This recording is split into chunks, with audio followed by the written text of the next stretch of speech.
Bonjour, c'est Crypto et j'espère que vous allez bien. Après cette semaine chargée en nouvelles, entre Trump, entre la Chine, Trump qui nous confirme aussi qu'il ne va pas ici continuer à augmenter les tarifs, qu'il va même les diminuer, mais que par contre il ne les supprimera pas et qu'il attendra ici un pas de la Chine pour faire quelque chose de concret. Bref, c'est encore dans l'indécision, il ne peut pas dire qu'il est vaincu, mais on sent quand même que c'est vraiment compliqué d'aller plus loin. Du coup, le marché, le Nasdaq, est en train de clôturer en positif sur la journée, et du coup en daily, ça va être, en weekly, ça va être pareil. On est en train de clôturer au-dessus des 19 300 points, qui est pour moi le niveau clé. Donc ici, on clôture au-dessus du 0,5 du retracement, donc ça sous-entend que les prochains niveaux à aller viser ici, ce n'est plus une continuité de tendance, mais plus une zone de rechargement sur le long terme pour une réaction baissière, donc ça veut dire que ça va être des zones au-dessus des 20 000 points, plutôt positif pour une continuité de la respiration principalement autour ici du Nasdaq. Est-ce qu'on va arriver à réaccélérer suffisamment fort? Peut-être pas forcément. Dans tous les cas, ce n'est pas encore réglé, il a bien dit qu'il n'y aura plus de 90 jours de temporisation, il n'y aura plus de pause, donc ça veut dire que là, normalement, on devrait continuer de la négociation dure.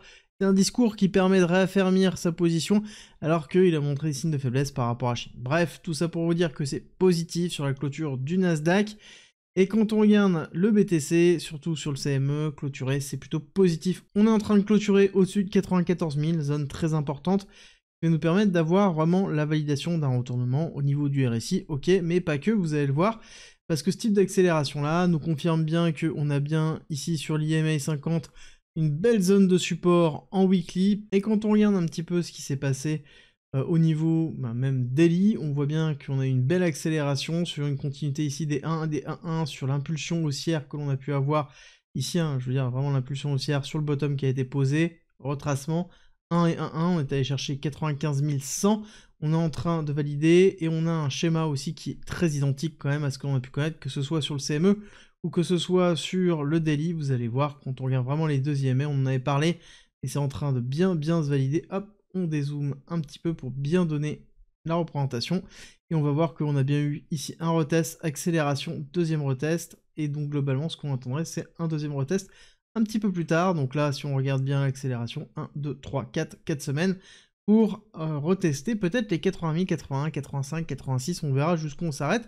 En tout cas, on le prend en considération. Si on est sur une pattern à peu près identique, il faudrait qu'on ait un moteur un peu plus fort, donc ça serait en cohérence avec ce qu'on a vu sur le Nasdaq ici. Donc peut-être on aura un retest. Est-ce qu'il faut le jouer impérativement? Je ne pense pas. J'arrête pas de répéter que ici, il faut avoir une bonne gestion de risque, il faut gérer son exposition, et que quand on est désexposé, c'est une zone à renforcement, et quand on se dirige ici dans les 100 000 $, c'est plutôt une zone à dérisquer une partie, surtout si on est vraiment dans, ici, une réintégration de range, c'est-à-dire qu'on va taper les 100 000 et peut-être aller retester les 94 à surveiller. Court terme, quand on regarde en daily, on voit aussi toujours ces EMA, on a bien fait le cross ici, on consolide entre la 50 et la 200, et quand on regarde ici le rapprochement entre les deux, c'est exactement ce que l'on avait vécu ici, hein. On avait fait le cross 50, ici 100, puis après on est allé sur la 50 et la 200, resserrement, et ensuite on repart tranquillement, et on voit bien qu'on a eu une rupture haussière très forte, et ensuite un retest avant de repartir. Donc pareil, même principe, ça veut dire que là on devrait avoir quelque chose qui devrait se faire comme ça, hop, un repassage positif, la 200 qui devra se mettre comme ça, et on devrait aller retester dans les alentours des 85-90, hein, c'est compliqué de voir à peu près la zone. En tous les cas, on sait qu'on a un appel de prix au niveau des 88, on sait qu'on a un appel de prix au niveau des 80 000, donc à voir à quel point on va être ici sur quelque chose qui va être profond sur le retracement. Dans tous les cas, on ne monte jamais tout droit, surtout avec l'instabilité que l'on a là. Il faudra avoir vraiment une très grosse nouvelle pour pouvoir pusher très fort, ce qui avait été le cas avec l'élection de Donald Trump. Là actuellement on n'a pas forcément de grosses nouvelles qui pourraient être suffisamment fortes pour pouvoir repartir dans une phase d'hyper accélération. Donc ça veut dire que là on est dans une phase de respiration, et ce qu'on va attendre ça va être peut-être un retest comme je répète. Le plus important c'est de ne pas FOMO, n'oubliez pas, là c'est positif, on accepte le fait que ce soit positif, BTC domine, c'est pas le cas de tous les altcoins, c'est vraiment BTC actuellement. Positif, oui, mais on ne doit surtout pas FOMO. N'oubliez pas l'émotion, c'est vraiment 80% de l'investissement. C'est là où vous êtes capable de tenir vos positions en comprenant ce que vous faites, en gérant votre exposition, c'est généralement les éléments clés pour pouvoir réussir. Et si vous voulez aller plus loin, c'est simple, communauté privée gratuite, vous avez toute la gestion du risque, vous avez plein de lives, plein d'informations. C'est gratuit, c'est en commentaire, en description, et on va aller regarder 2-3 petites choses. Parce que c'est important de regarder ce qui s'est passé ici, ok, mais maintenant on va le comparer avec des liquidités plutôt long terme cette fois-ci. Liquidité long terme, où on voit un peu le parcours qu'on a eu, on était vraiment très centré sur une vue 4 heures, plutôt maximum daily. Là on prend du recul pour bien voir l'impact de la liquidité au niveau de 70, ok, mais en fait c'est peu par rapport à ce qui nous attend sur 100 000 et 110 000 ici.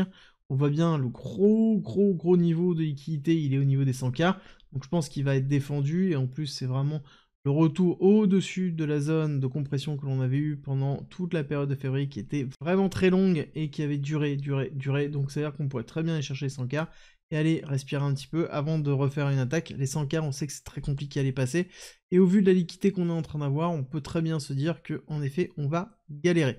En attendant, sur les autres cryptos, ce qui va être intéressant de voir, ça va être Other, oui, mais surtout ce qui va être intéressant, ça va être Total 2, voir si on a ici une rupture qui est un peu identique. Vous allez voir que c'est pas forcément le cas, parce que on n'a pas du tout les mêmes niveaux. Et comme je vous l'avais dit, on a un niveau palier à surveiller, malheureusement on n'y est pas encore.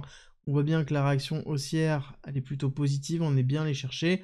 Et là, il faut aller chercher les 1,1 ici sur Total 2 pour vraiment avoir une rupture haussière. On est encore très loin, alors que BTC lui a réussi à le faire, donc ça vous montre bien la puissance de BTC par rapport au reste. Et ça se voit aussi dans la dominance continue à monter, 64,5%, et le fait qu'on ait une dominance qui monte, pour moi, dans une phase d'accélération, ça montre bien qu'il y a un intérêt autour de BTC. C'est pas un intérêt autour des cryptos en général, c'est vraiment un intérêt autour de BTC, et je pense qu'on va continuer à monter petit à petit. Quand on regarde Paul Atkins, qui est une très bonne nouvelle, qui, ça y est, a pris ses fonctions, dit qu'il va travailler avec les différents acteurs pour donner un cadre réglementaire. Ça va pas se faire du jour au lendemain. Ça va prendre du temps, et les altcoins ont besoin de ça. Est-ce que Bitcoin a besoin de ça? Absolument pas. Bitcoin n'a pas besoin de ça et continue à avoir des injections de liquidités à travers les ETF, à travers plein de choses. Et on voit bien que la dominance monte. Donc c'est-à-dire que la liquidité va sur BTC, ne va pas forcément sur les alts, bien que on retrouve certains alts comme celui qui décolle vraiment très fortement. Ça n'empêche qu'on a une dominance qui domine, donc c'est un mouvement qui est purement BTC. Et là, on voit qu'on a, ça y est, cassé un petit peu la résistance qu'on avait ici. Est-ce que c'est suffisant sur vraiment la rupture au niveau du range bas? Pas forcément. Pour moi, il faut encore avoir une impulsion et une consolidation.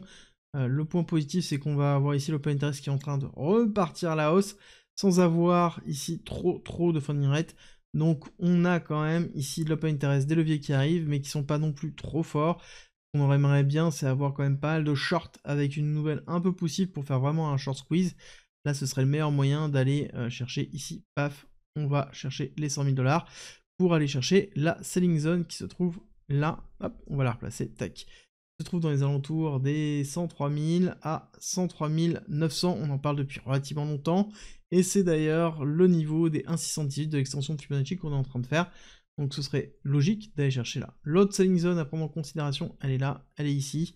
C'est pareil, notre imbalance qui correspond en plus à la zone de consolidation qu'on avait connue sur février, où on voit qu'on a une zone ici de rejet, 97 000 jusqu'à 98 230, des zones qui donneront lieu certainement à un rejet temporaire, même si c'est juste ça, avant de repartir, ou même peut-être plus petit, ou voire peut-être pourquoi pas plus gros, mais on aura une réaction de prix ici.